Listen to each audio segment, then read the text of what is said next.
Just over my shoulder are the Perlisten S7Ts and the R7Ts, and as a follow-up to our sound clips with commentary for both of these models, it's time to finalize my thoughts on how these guys actually sound.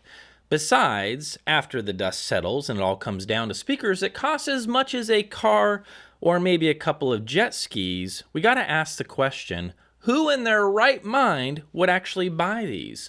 And with a warm welcome back to New Record Day, that's exactly what we're gonna find out.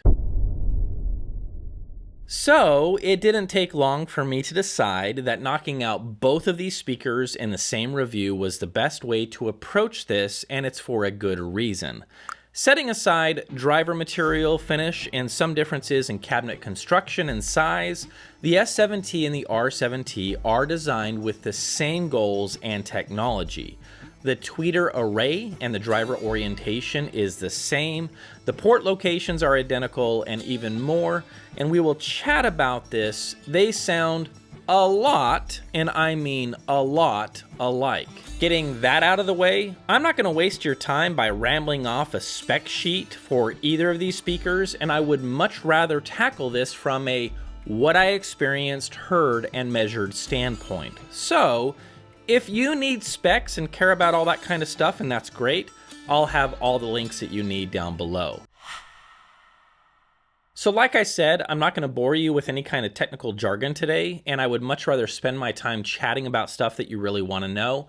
But I need to at least cover the 3 tweeter array in both of these speakers. It's very unique, and I want you guys to understand what the heck is going on here. Both the S7T and the R7T are very similar in this approach. The mid tweeters, which are placed above and below the center tweeter, play from approximately 1200 up to 3500.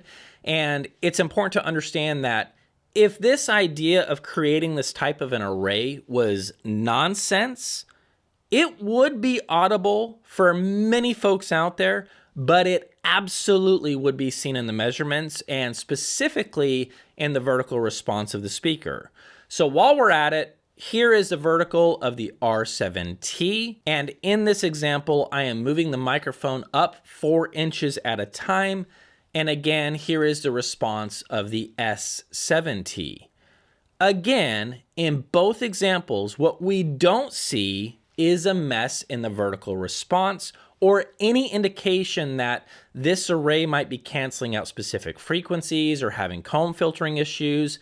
We don't see that at all in the top end. Since we are already chatting about measurements, here is a horizontal response of the R7T, and here is the horizontal response of the S7T.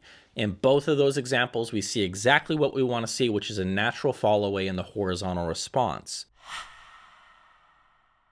Top end extension on both speakers is quite frankly superb. I did note a couple of surprises when I measured both of these speakers, and perhaps ashamed to admit that some of this stuff that I saw from an objective standpoint was information that I didn't hear when I was doing the sound clips with commentary, or even when I was doing side-by-side comparisons between these two speakers. The gist of it is that the top end, let's just say anything past 5K, is indeed slightly elevated with the more expensive S7Ts. Combine that with the fact that the material of tweeters in the tweeter array, which is beryllium, they do indeed offer a little more excitement, air, and information in the time domain than their little brother. Taking a look at this comparison measurement that we took of both of these guys, this is just the frequency response, you will also notice that there is a difference in sensitivity as well. Anyhow, if you look, like I said, up high around 5 kilohertz and beyond, the green line, which is the S7Ts, do show a rise in response that holds that rise up until 15K, where we see a drop on both speakers. When I posted a picture this week on my community page about being surprised by some of the things that I was measuring, this was one of them. I expected to see a near identical response from both of the towers, but that's not really the case. Even lower, where things are indeed easier to detect and to hear, we see another rise in response around 1500 Hz with the S7Ts as well. It's interesting to note that if a linear response or flat line is what you are after, The response of the R7T, the more affordable speaker of the two, does indeed appear to be a little bit more linear in my measurements. Granted, in both measurements, both are within a couple of decibels of each other, so let's not get crazy thinking that what we're looking at are huge or monumental differences between the two. But alas, there are some differences, and I'm surprised that I didn't hear much of a difference between these guys with top-end extension. In both cases, they sound wonderful. Air extension and all things in the time domain do poke out of the mix in a very pleasing and natural way. At no point with either speaker did I feel like I'm entering listening fatigue or having trouble with how either speaker renders things like cymbals. Whether you're rocking out to AC/DC or cranking Tool or even jamming out to Coheed and Cambria, I can assure you at no point will you feel like top-end information is being crammed down your throat. Taking a peek at the spectral decay of the R7T and the S7T, we do see a pretty clean response without any major issues poking out or signs of excessive stored energy. If you do notice a couple of small traces sticking out, keep in mind I was measuring outside, and it's rather hard to say if those smaller ripples are the result of my environment and not the speakers at all. Reason I mention this is it seemed with every sweep that I took, those little ripples would dance around, and it had me convinced that most likely changes in the wind or birds chirping is probably the real issue here that we're looking at. I will say, and I fully admit, and it's potentially a bias after measuring these speakers, but the R7Ts do seem to sound a little more natural to my ears with hard crashes, smashes, and cymbal hits. What I mean is, when I hear the hit of the cymbal, which sounds pretty much identical with both of these speakers, what happens after does sound a little bit different to me. Meaning, after the fundamental hit, there is a decay, and that decay does seem to sound, for lack of a better word, more refined or balanced with the R7Ts over the S7Ts. Now, I do want you to take these observations with a grain of salt, though, because I certainly didn't feel this way or notice any of this before the measurements, so yeah, I might be biased, but it's what I'm hearing, so I'm going to report it. The heart of mid-range, covering vocal territory and the body of most instruments, is nearly impossible to discern a difference in tone between these two speakers. I have gone back and forth more times than I care to count, and with both of these speakers, they do an amazing job with placing vocals front and center, carving out a perfect holographic image, and convincing you that there is indeed someone singing in your listening room. I gotta say, the staging presentation on both of these speakers is unbelievable, and it sounds downright spooky. Also worth noting is there is no, and I mean not 1 ounce of audible resonance that I can hear with either of these speakers, even as we travel deeper into the frequencies where you might notice that, well past the point of mid-range, getting into like lower mid-range and mid-bass. Any baritones or lower vocals sound sharp, concise, and never once did they sound chesty or boomy for the sake of bloom or additional resonance. Moving into all things acoustics, guitar bodies have body, and at the same time, plenty of complex overtones that are easy to hear, and it makes my job simple as there doesn't seem to be much in the way of the music. Of all the impressive things about the R7T and the S7T and what they have to offer, it's their capabilities in mid-band, mid-range performance that will probably stay with me long after these guys are gone to the next reviewer or wherever they end up.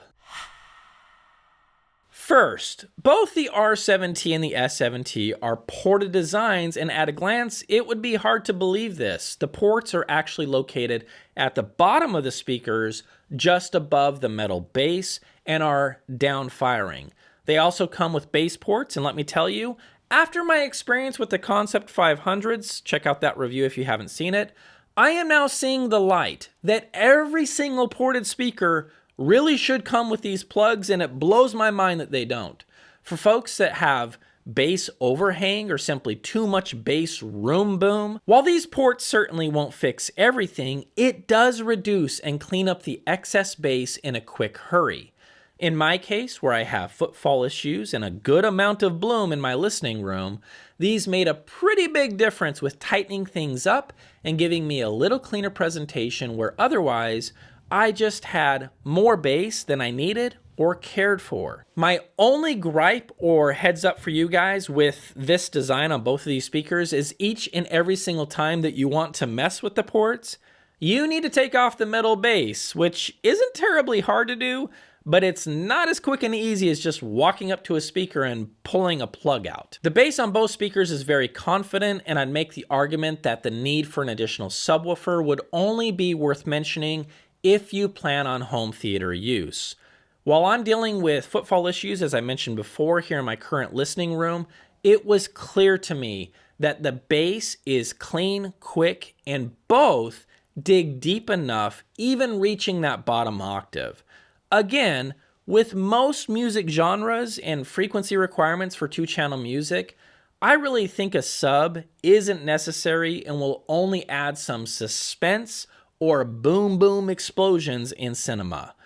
Now, as mentioned on the sound clips with commentary, this is where things got a little bit challenging for me, and I'm just going to rip off the Band-Aid right now and let the cat out of the bag.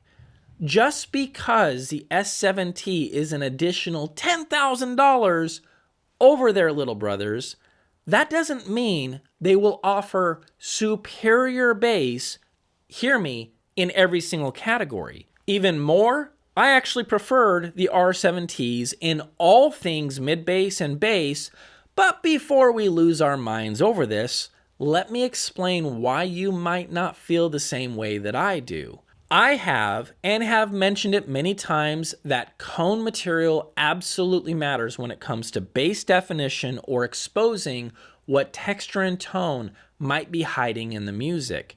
The R7Ts use paper pulp drivers and without question, I believe are the clear winners of the two speakers when it comes to playing back details in bass. When you think about bass, let's say something being played from an upright bass, the body of the bass matters. The joints and the craftsmanship of that bass and the wood selection will all contribute to how that bass note sounds. Or a better way to say it is, if your upright basses all sound the same and all remind you of well farts, you, my friend, need to hear what great bass sounds like. The crafting of the note, the vibrations of the upright bass, and all the goodness that follows is easy to identify with the R7T. It has texture, tone, and keeps pace with the best of the best tower speakers that I've heard. Of course, open baffle is going to be a different animal, and while it might not offer more texture and tone than the R7Ts, meaning open baffles, they will surely produce the bass quicker and won't lead to overhang or additional room boom like these towers or any kind of a box speaker will for that matter. But I am reminded open baffle isn't for everyone, so I'm just going to say this. The Perlisten R7T's bass reminds me of the Concept 500s, but takes the lead in the last bit of resolution and also hits with more confidence. So what about the big boys? Does this mean the S7Ts are a dud in bass? No, heck no, not at all. So here's the deal. Take everything that I just said about detailed bass and texture and tone, and in your mind, if I was to give you a report card of the R7T and that was an A+, moving to the S7T, the grade on those in those same categories would probably be a B- or a C+. I know that doesn't sound great, but let's make it a little bit more complicated. Even though I don't think these fancy woven cones on the S7T sound quite as refined as the paper pulp drivers in the R7T, I do absolutely think that they hit a heck of a lot harder, and I think they also offer more dynamics. And if that's not enough, they also dig deeper as well. Soundstage and imaging are not just what these speakers do, but they do it with ease. In both cases, I noted in the sound clips with commentary that these guys excel with giving that holographic, lifelike image of the soundstage. Specifically, the vocal presentation is downright spooky when the material calls for it. Even without much concentration or even having to try or critically listen, it sounds like the band is truly in the room, and the space around each and every single musician is easy to identify. The overall presentation of the stage is deep and it is wide, which is typically what I prefer, so only if you have to have that front row experience or a forward presentation is what you're after, these might not give you that. No, the Perlistens like to spread their wings, and when I listened, I kept noting all of the Hail Marys that these guys were throwing out without even trying. For those who are fans of anything percussive or complex arrangements, even classical music, these have zero issues with pulling apart each and every single instrument, giving them their own unique space and playing nothing but dead silence in between those instruments. Both the Perlisten R7T and S7Ts are exceptional loudspeakers and are worthy of any praise or hype offered by this review and any other review that you happen to stumble upon. While dropping that kind of cash on a pair of speakers does place them into a very specific category of buyers, there is no question in my mind that those buyers will be happy with their purchase. When I knocked out the sound clips with commentary on the S7Ts, this was a point that I tried to drive home, and it's the same point that I'm gonna make as we close this chapter on this review. Expensive speakers are just that. They're expensive. Just because they have a high price tag doesn't mean that price tag always equals a matching performance. To be blunt, I have sent back speakers that cost as much as both of these pairs combined because they were a complete mess. And I'm not kidding. I'm not at all kidding when I say this. I've seen better engineering in $200 ELAC speakers than some of the high-priced nonsense that is out there. The good news here is this. While the price of these speakers is indeed very high, they do offer a stunning, lifelike performance that's hard to find on a budget. And look, while there are some speakers that might rival these at a fraction of the price, that does not take away the fact that Perlisten knows what they are doing.